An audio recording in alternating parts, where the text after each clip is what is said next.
New Zealand is about average for income inequality in the OECD, although inequality has increased at a greater rate than most over the last 2 decades. We're still more equal than Australia or the UK. However, this isn't necessarily a bad thing. One of the countries to experience a reduction in inequality over the past 2 decades has been Greece. Now, do we really want to use them as an example of sound economic management? A lot of the increases have been very positive. For example, there has been a significant increase in the participation rate of women in higher paid professional jobs.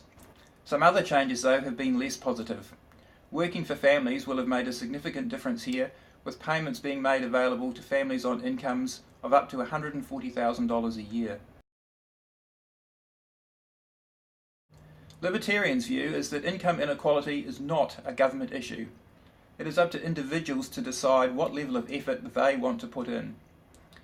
It is not at all clear whether a high or a low income inequality is a good thing.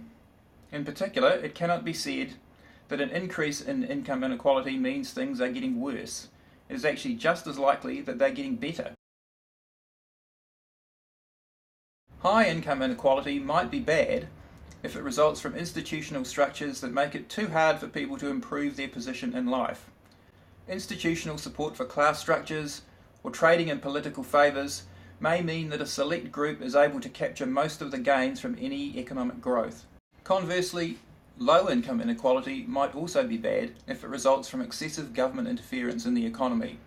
For example, the communist principle of from each according to his ability, to each according to his needs. In that kind of society, it would mean that there was no incentive to be innovative, creative, or entrepreneurial. There would be no incentive to work harder. We can readily observe that there are differences in skills, talents, and work ethics between different individuals. We can't all run as fast as Usain Bolt. We can't all play golf as well as Tiger. We can't all insult our bosses as effortlessly as Steve Williams. We can't all be as smart as Stephen Hawking.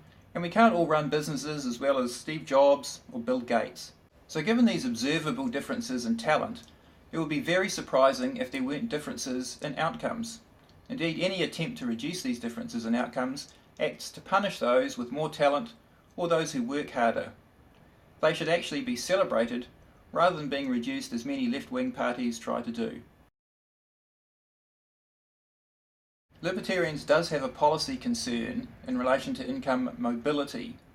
It's not a policy as such, and it isn't an end in itself, but we want to see income mobility maximised because it's an indicator of how much freedom there is within an economy. Regulations tend to reduce mobility as the already wealthy have better ability to cope with them. A recent report from the Congressional Budget Office in the US identified corporate welfare as a key problem to reducing income mobility in the US. Progressive tax also doesn't help. It just makes it harder to advance. Libertarians' policies of reducing regulations, taxes and controls will maximise the opportunities for all individuals to advance.